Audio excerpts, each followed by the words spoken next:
la historia de la definición del género depende de dos tipos de definiciones básicas de la estructuración del final.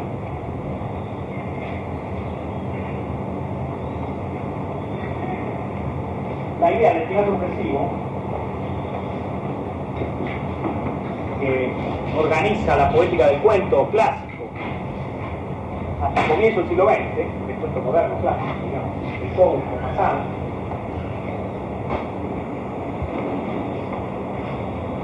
es una idea del cuento que el propio Cortázar cultiva, que consiste entonces en la noción de sorpresa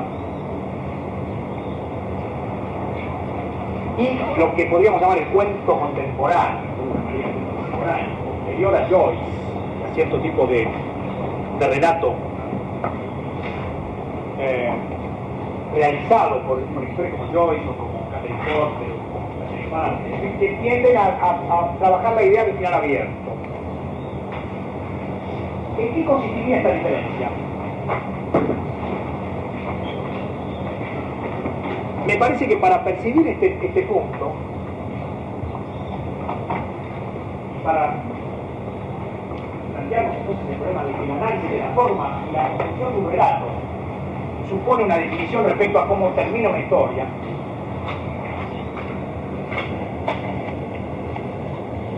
y a la noción de que en realidad una historia nunca tiene fin, sino que hay que construirle el final.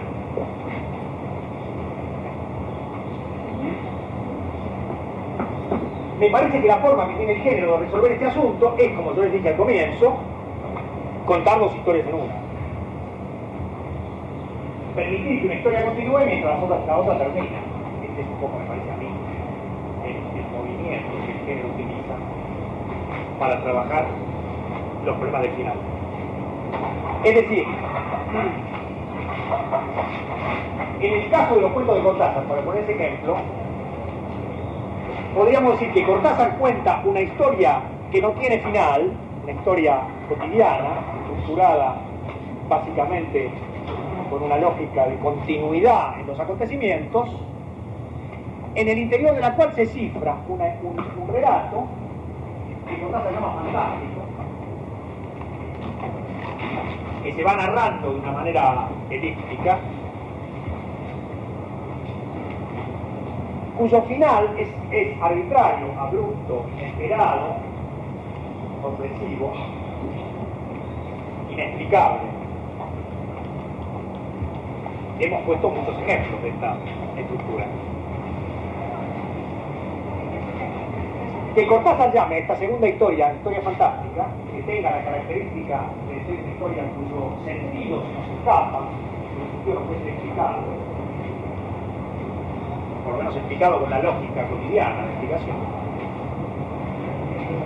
es un tipo particular de utilización que hace Cortázar de esta forma, pero eso no es distinto a la utilización del género en otro tipo de poética que no tienen que ver con lo fantástico, donde también se trata de una segunda historia cuyo final es en realidad la que cierra el relato. Por lo tanto, si nosotros decimos, si una de las características que aparecen como comunes en todas las definiciones del cuento es la idea de concentración, de concisión, de efecto único, de secuencia narrativa cerrada, todos esos elementos que sirven habitualmente para definir el género desde los escritores son maneras en realidad de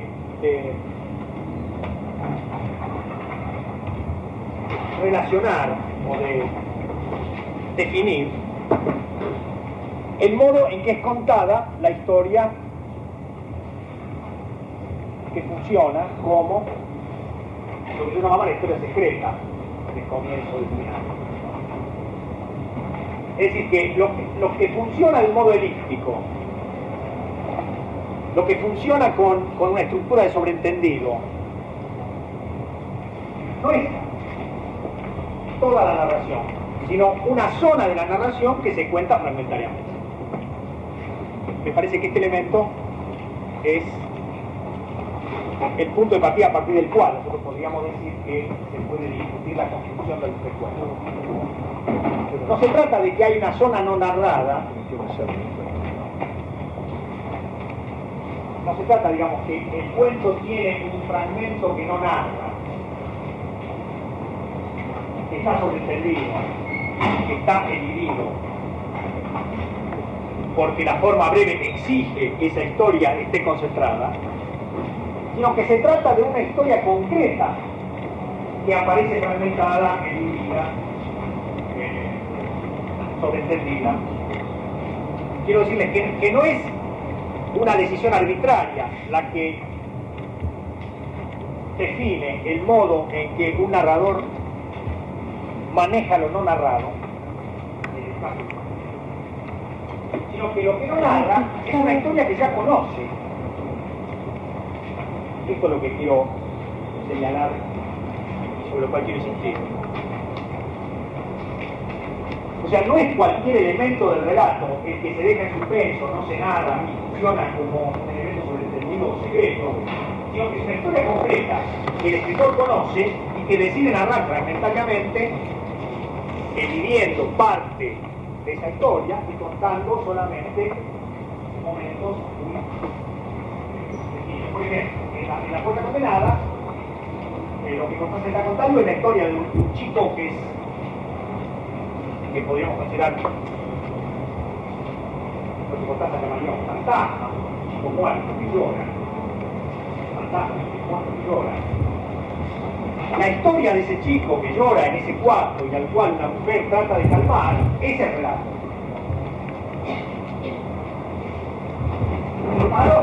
Ese es el relato que él cuenta, pero ese es el relato que no cuenta. Ese me parece que sería el punto que permitiría entender sencillamente una cuestión, que era la que yo había planteado en el principio, ¿no? Que si es cierto que el cuento plantea el problema de lo no narrativo, de lo que no se narra, el problema de aquello que no se narra no debe ser considerado cualquier elemento. Digamos, no es un dato arbitrario del narrador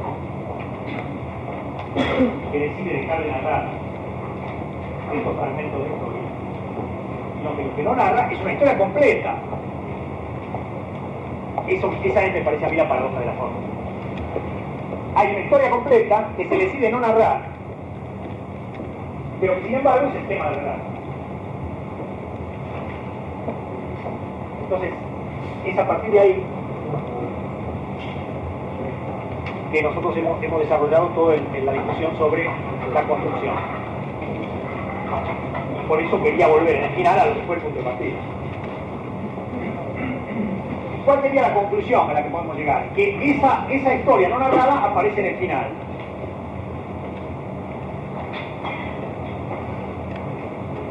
Que por lo tanto podríamos concluir que esa noción que apareció en determinado momento estudiando los cuentos de Cortázar, que consistía en que empezamos a ver que los cuentos de Cortázar tenían un doble final, que terminaban dos veces, digamos, que entre el primer final y el segundo final se desarrollaba el efecto fantástico, y ese efecto fantástico era simultáneamente el efecto de la forma breve y del cuento. Me parece que está ligado con esto que ahora consigo que sea un poco más claro, menos metafísico, en el sentido de menos enigmático, esta idea de que hay una historia que está ahí adentro pero no está. Hay una historia que se está contando pero que no se cuenta. Porque tenemos muchos ejemplos de relatos de Cortázar que hemos usado aquí para ver que en verdad esas historias son las que emergen en el final con el efecto no solo de sorpresa, sino también con el efecto de no sentido, en el sentido de la dirección de decir que no se puede explicar esa historia porque no ha sido narrada. ¿Cierto? Lo único que aparece en esa historia es su efecto, no es el desarrollo de toda la trama de causalidad que organizó y preparó al lector la posibilidad de descifrar la significación. Por eso yo les decía que en realidad para Cortázar la teoría de lo fantástico y la teoría del cuento son lo mismo. Lo fantástico es una historia que no se cuenta sino en su efecto final. Por lo tanto, produce necesariamente una sensación de vacío de este sentido. Quiero decir, de algo que no tiene explicación, que no puede ser comprendido, sino que debe ser aceptado tal cual.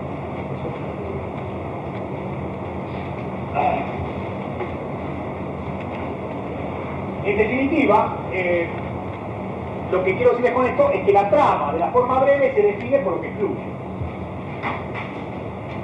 Pero eso que la trama excluye es algo que el narrador conoce antes de salir del relato.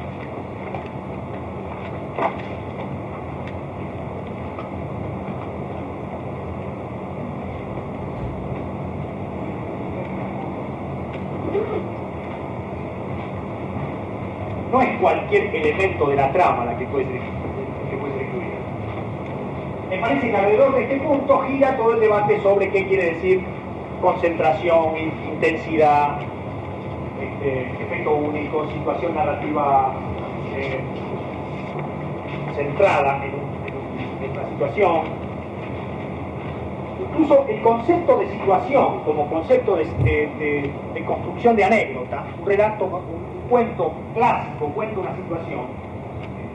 En verdad lo que quiere decir es que la situación que organiza ese relato es la que no se cuenta, es la que aparece como una suerte de sorpresa final.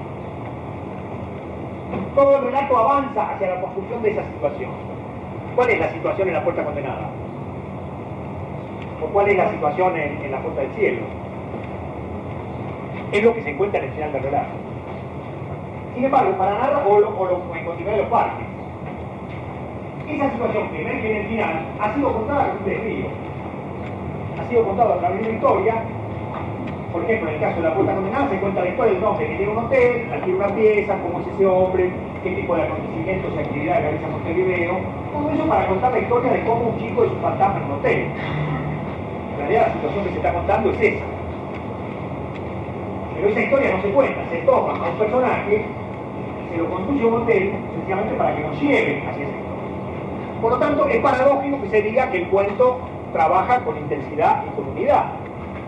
Porque también parece que hace un desvío. No está contando directamente esa historia de por qué ese chico muerto sigue llorando. ¿Cómo es que ese chico está muerto en ese cuarto de hotel? Para contar esa situación, se empieza por otro lado. Y me parece que en todos los cuentos de Cortázar que hemos visto, esa situación funciona de esa manera. Como un primer desvío para acercarnos a una historia que después no se puede desarrollar más. En el caso de Cortázar no se puede desarrollar más porque si no se pierde el efecto fantástico, porque si se desarrolla hay que explicar por qué sucede.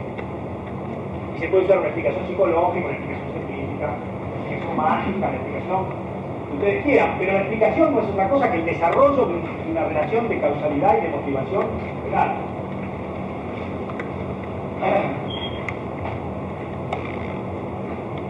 Y el ejemplo que podría servirnos como modelo de este funcionamiento es el tipo de relato que tiene un secreto. El tipo de relato que tiene un secreto, por ejemplo, el caso clásico del relato policial, que tiene un secreto que se descifra. El secreto es una historia que todavía no se conoce. Y lo que se hace es reconstruir esa historia para terminar por conocerla, cuáles son sus causas, sus motivaciones, terminar de organizarla de modo tal que esa historia funcione y esté completa. En el cuento, esa historia nunca termina de conocerse completa y nunca se realiza ese procedimiento de investigación que reconstituye por completo el funcionamiento de esa forma. En el caso de esa historia secreta, de ese secreto, de ese libro.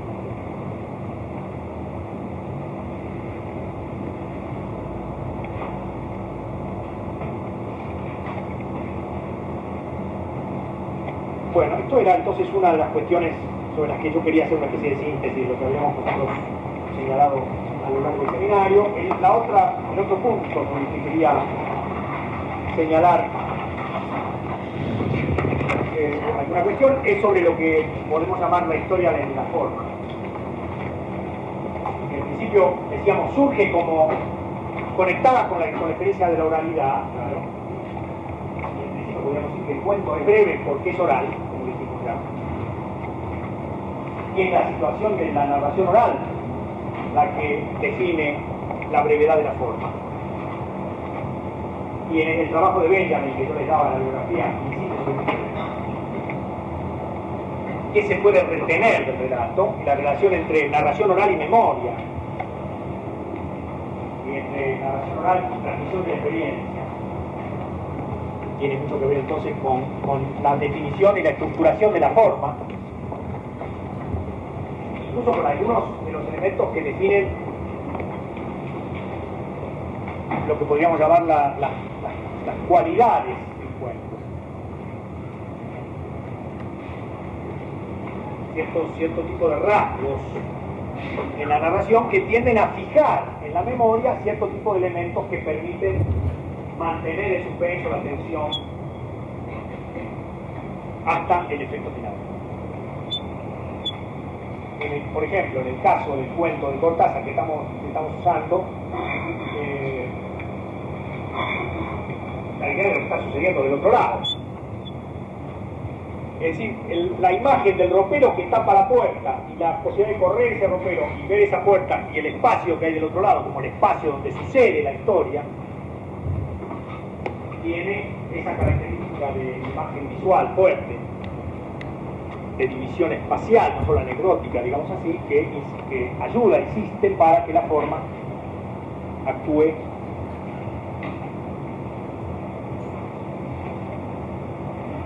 de una manera más eficaz. Después, en otro punto que creo que apenas dijimos algo por eso, y sería un elemento que quería marcar, es la relación entre la forma, no solo ya la forma breve y la experiencia oral, de la narración oral, sino la relación entre el cuento y el periodismo. Por una parte tiene que ver con la relación entre el cuento y la noticia, la estructuración de la noticia.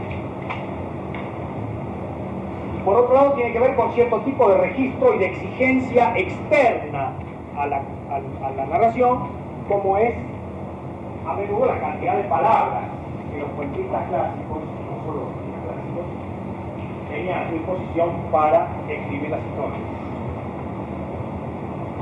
Gran parte, como ustedes saben bien, gran parte de la historia moderna del cuento sucede en el espacio de los periódicos. Básicamente esto sucede en Estados Unidos, donde los grandes cuentistas norteamericanos, desde Poe en adelante, pero hasta los actuales,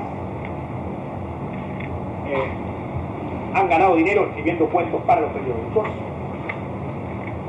y han tenido que respetar, por lo tanto, determinado tipo de formato, en el sentido más fuerte de la expresión. Han tenido que escribir relatos con cantidades determinadas de palabras para captar las reglas de la demanda de una circulación determinada o una circulación periodística. Entonces, muchos de los grandes cuentistas contemporáneos, como Salinger, como el propio Faulkner, como Scott Fitzgerald, podríamos hacer una lista que incluya a casi todos los cuentistas norteamericanos y los escritores norteamericanos que han escrito relatos breves, paralelamente o no a su producción novelística, lo han escrito en el espacio de la circulación de los periódicos y las revistas de circulación masiva, en muchos casos, que tenían como consecuencia una exigencia y un límite muy estricto.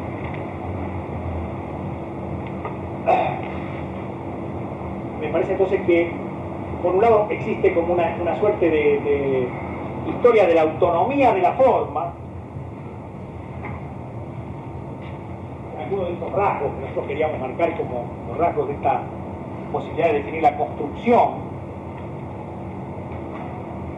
Y por otro lado hay una suerte de historia muy determinada de la forma y del género, muy ligada a las limitaciones que derivan de las exigencias de los lugares donde los cuentos circulan y se publican. En el caso de la literatura argentina, el ejemplo más nítido de esto es, por supuesto, como ustedes saben, Horacio Quiroga, que desarrolló toda su producción muy encuadrado en una demanda periodística definida. En el caso de Borges y de Cortázar, que fueron dos, Cortázar por una parte, pero Borges dieron ejemplo a algunas discusiones sobre el cuento, lo que hay que decir es que Cortázar y Borges siguieron siempre muy ligados a una poética clásica.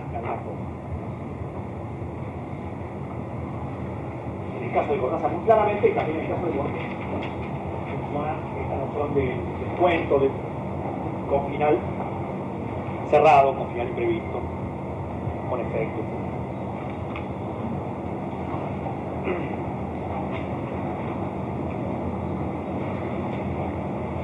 Y aquí me parece que podríamos entrar en algo que tiene que ver con Cortázar y que también tiene que ver con esta posibilidad de definir algunos rasgos del género, y es la presencia del lector como un dato interno en la discusión de la forma.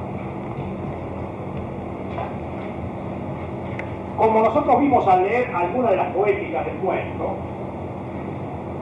en realidad las poéticas del cuento son la teoría del lector y del efecto sobre el lector, para empezar en Poe, para empezar con Poe. Es decir, que la discusión de cómo producir en el lector determinado efecto, tener en cuenta la existencia del lector en la definición de la forma, es un dato muy clásico y tradicional en la historia del género. Y forma parte del elemento, el tercer elemento, diría yo, que Cortázar maneja cuando define la forma. Nosotros habíamos visto cómo Cortázar definía el género, primero a partir de lo que podríamos llamar una epifanía para el escritor, ¿no? El cuento funciona, primero que nada, porque la anécdota surge como una inspiración inesperada, para decirlo así. Nada puede hacer prever el hecho de encontrar una anécdota que sirva para escribir un cuento, eso es lo que quería contar. Por lo tanto, la teoría del cuento de Cortázar empieza en el escritor. Empieza en el hecho de que no se puede deliberar y buscar la anécdota, sino que hay que esperar que se produzca esa suerte de iluminación por la cual, como dice Cortázar, aparece la historia que va a hacer posible el escritura del cuento. Después hay un momento en el que Cortázar define las características de esa escritura y las características de la escritura de ese cuento, de esa anécdota, se aproximan, decíamos también, a la teoría de la escritura automática del surrealismo. Es decir, el autor debe tratar de mantener el embrión de la inspiración que se generó alrededor de la construcción de la anécdota, y debe tratar de escribir ese relato desde adentro de esa historia. Es decir, debe tratar de resolverlo a partir de la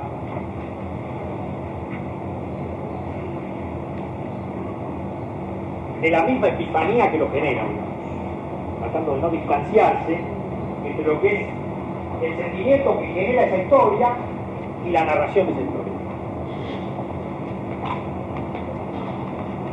Lo que en verdad Cortázar dice alrededor del cuento es que el escritor debe mantenerse en el interior de esa suerte de,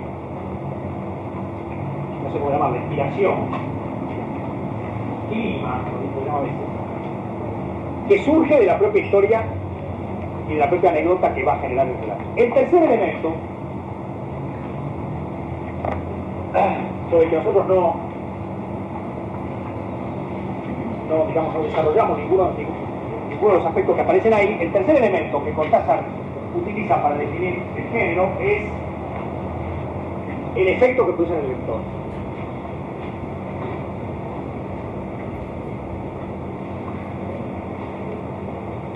Dice Cortázar, un acontecimiento que sea significativo, que no solo valga por sí mismo, sino que sea capaz de actuar en el lector como una especie de apertura, de fermento que proyecta la inteligencia y la sensibilidad hacia algo que va mucho más allá de la anécdota.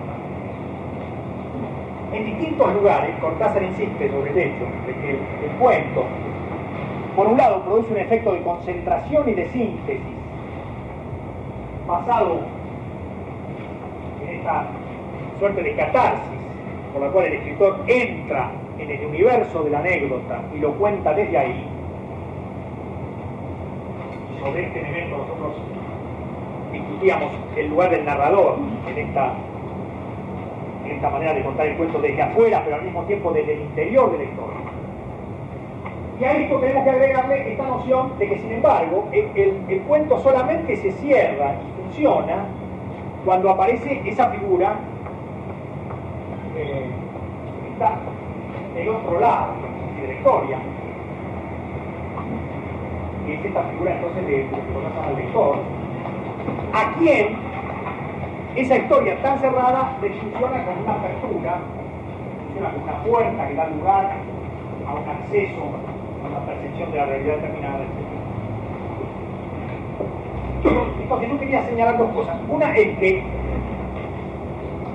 el cuento está siempre acompañado por esta teoría del lector.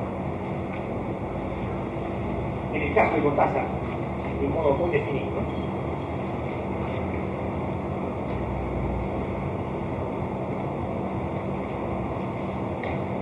Como si en verdad el género se definiera en función de una suerte de extraño pacto con esa figura llamada lector, que va a recibir esa historia, con la cual el narrador parece recordar la estructura de la narración oral, que se habrá perdido totalmente la situación de narración oral, en el sentido de que la narración oral supone siempre un oyente y supone por lo tanto siempre alguien junto con el cual se cuenta esa historia, estableciendo un sobreentendido con el oyente que permite avanzar en el relato, que incluso le permite al narrador saber cuándo acelerar la historia, cuándo retardar la historia, en qué momento la atención del otro le da la posibilidad de saber de qué modo esa historia está funcionando, de qué modo ese suspenso actúa. Esta situación es imposible de recuperar en la situación de escritura, sin embargo persiste como teoría del cuento, en tanto la teoría del cuento es siempre también una teoría del lector, como si aquella estructura de la narración oral persistiera con esta noción como nostálgica de la idea de que tiene que existir alguien a quien sea posible en última instancia engañar, alguien a quien sea posible ir contando una historia para por fin poder producir una sorpresa a partir de la cual, como diría Cortázar, su relación con la realidad se ve perturbada.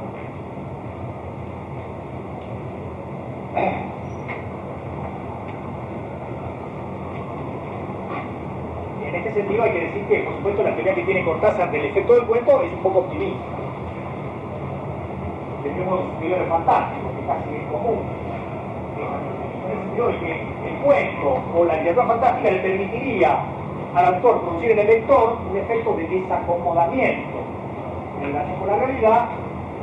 A partir de ese desacomodamiento, el lector hipotético empezaría a mirar la realidad de otra manera, o por lo menos sufriría determinado tipo de efectos que lo induciría a mirar durante un momento esa realidad de otro modo. Esto es lo que Cortázar llama el hecho de que el cuento abre una especie de puerta hacia una realidad que hasta ese momento no se había visto.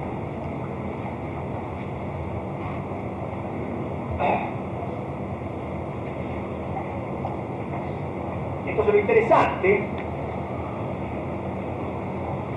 yo diría dos cosas de esto. Por un lado, esta teoría del lector, que por supuesto después se desarrolla en Cortázar, en Rayuela, toma ciertas características más estructuradas como teoría del lector. Un lector que reacciona frente a este tipo de situaciones, un lector que no entra en este tipo de situaciones. Pareciera que está ligado a un desarrollo de algo que está implícito en las hipótesis de Cortázar. Por tanto, ahí se podría establecer una relación entre el Cortázar cuentista y el Cortázar de Rayuela, que a menudo aparecen como tan antagónicos. que son antagónicos porque el cuento tiende a ser tradicional en Cortázar y la novela tiende a ser experimental, digamos. Pero sin embargo, en los dos casos están conectados por esta especie de estrategia del efecto en el lector de lo que está narrando. Yo diría que en el caso de la novela este efecto tiende a ser más temático, tiene más que ver, me parece a mí, con el tipo de contenido que circula en el libro, más allá organiza, en el caso de Rayuela, un tipo particular de dispositivo de uso de la novela, tratando de crear esta especie de complicidad entre el autor, entre el narrador y el lector a partir de la utilización del libro con alternativas y con decisiones que parecen trasladarse hacia el lector. En verdad, este movimiento existe ya implícito en el procedimiento de construcción de los cuentos y en la teoría del cuento. En el sentido que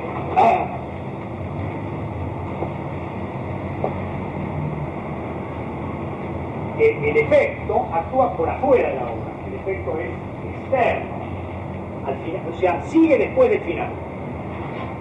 Funciona como algo que está más allá del límite del texto, ¿no? Por lo menos la ilusión de que ese efecto se produce después de terminada la lectura.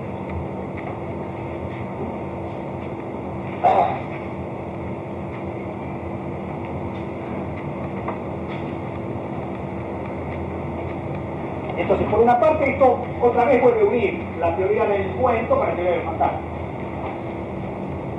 Porque, en un sentido, lo fantástico aquí se parece a la idea de la inquietante, de la extrañeza, de lo siniestro, como algo que no solamente se produce en el interior de la obra para los personajes, el efecto, no solamente el efecto del terror en ciertos géneros, no solamente es algo que le sucede en el interior de la historia a los personajes, sino es algo que se busca producir en el lector. ¿Verdad? Se busca producir un efecto que no solamente debe ser entendido como un efecto interno al relato.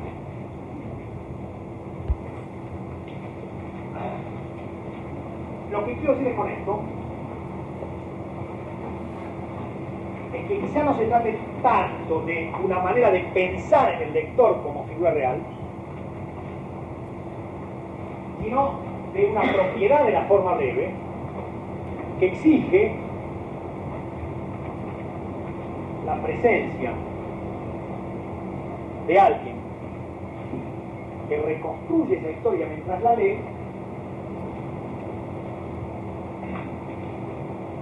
de acuerdo al plan y a la estrategia que está desarrollando el narrador. Quiero decirles con esto, ¿a quién se le esconde la segunda historia? Si la segunda historia no se le esconde a ningún personaje interno de la trama, no es como en un relato policial donde lo que hay es un escamoteo de datos de un personaje hacia otro personaje. Donde una historia que no se narra es un secreto que posee un personaje en relación con otro personaje de la historia. Y por lo tanto esto funciona como un elemento de la trama, de la anécdota misma. Y esto se puede decir en el relato policial o de algún tipo de narraciones en las cuales una anécdota extraña es explicada al final por medio de una explicación, puede ser científica o puede ser parapsicológica, por ejemplo, cierta forma de la ciencia ficción o de la ficción especulativa, donde algunos acontecimientos extraños terminan por fin después explicados por alguna ley científica aplicada como causalidad que descifra el funcionamiento de ese misterio, de ese secreto que había hasta ese momento producido una suerte de incomprensión en los personajes. En este caso no se trata de algo interno a los personajes de la historia, sino que se trata de una historia que se oculta en relación a quien la está leyendo. Por eso la teoría del lector no es solamente una teoría que supone la existencia de un lector real externo, sino que supone un elemento que vuelve a llamar la atención sobre que narrar es siempre narrarle a alguien. Alguien a que se le narra la historia no necesariamente debe ser asimilado, confundido con la persona real o con las personas de los públicos sobre la historia. Pareciera que el cuento hace de esta situación tradicional de cualquier narración. Siempre uno le cuenta esa historia a otro, que no debe ser entendido como aquel que realmente está leyendo el libro en su casa, sino que el acto de narrar supone un otro a quien se le está narrando la historia. En el caso del cuento, esta situación yo diría que se hace mucho más visible que en otras formas narrativas.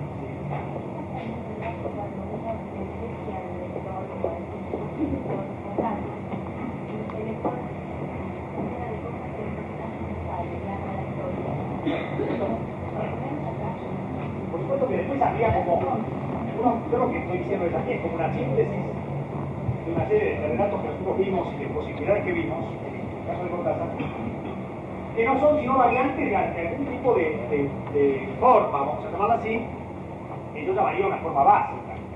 Entonces después podemos empezar a pensar en variantes exteriores. Cuando Cortázar trabaja mucho este elemento, ¿no? En los relatos donde empieza diciendo, bueno, pero no sé cómo tengo que contar esta historia, o no sé cuál de nosotros tiene que contar esta historia, esos relatos, o muchos relatos de Cortázar que están contados en segunda persona, que tienen que incluir esa experiencia de la lectura como un elemento interno a la trama. Pero no es necesario que esa forma sea visible, tan visible como pasa en La Fama del Diablo, como pasa en Manuscrito encontrado en tu bolsillo y en Relatos Contextados, donde este juego con el que lee está explicitado, cosa que también sucede en el cuento de Poe,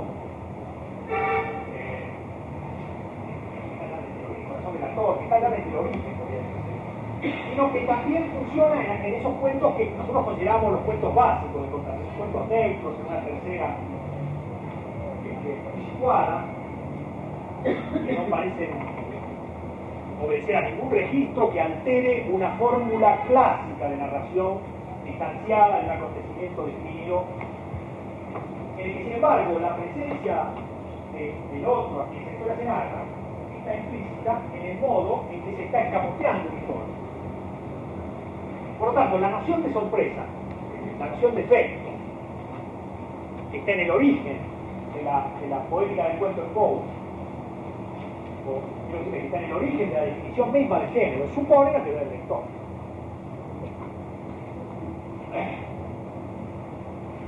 Y pensar en esta teoría del lector puede ser hecha desde la óptica de ver qué es lo que ese lector conoce o desconoce, que es una de las maneras de leer un relato, o por supuesto desde la óptica de cómo aquel que narra está escondiendo cierto tipo de datos, pero ¿a quién se los esconde?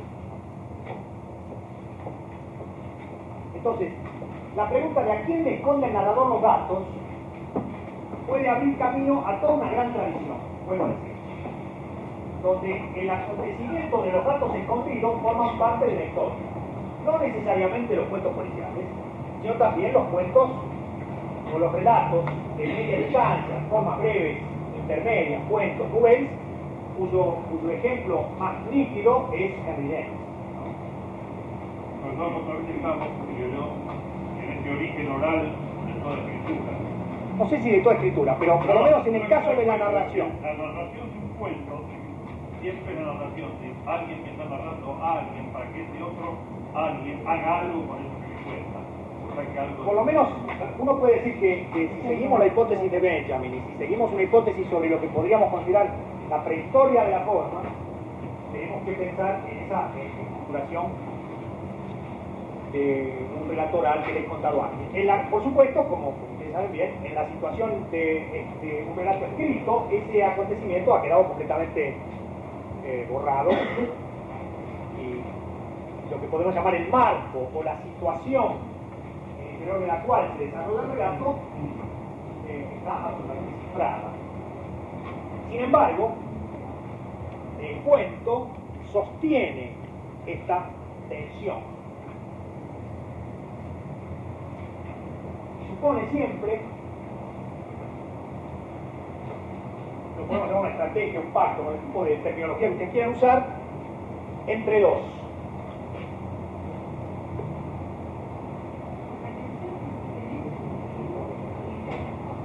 Claro. La tensión supone una tensión en relación a algo. Claro. Cualquier noción de las que juegan, las que jugaban cuando nosotros leíamos las hipótesis del cuento, tiene que ver con suspenso, tensión, efecto, supone la relación con otro. Y supone un movimiento que parece que tiene mucho que ver con la modalidad de síntesis y de concentración, que establecer una relación de sobreentendido, un determinado sobreentendido, que permite entonces hacer funcionar la noción de síntesis, de concentración, de concisión.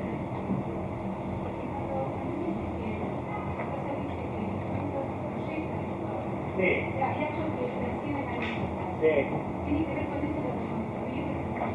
Claro. Claro.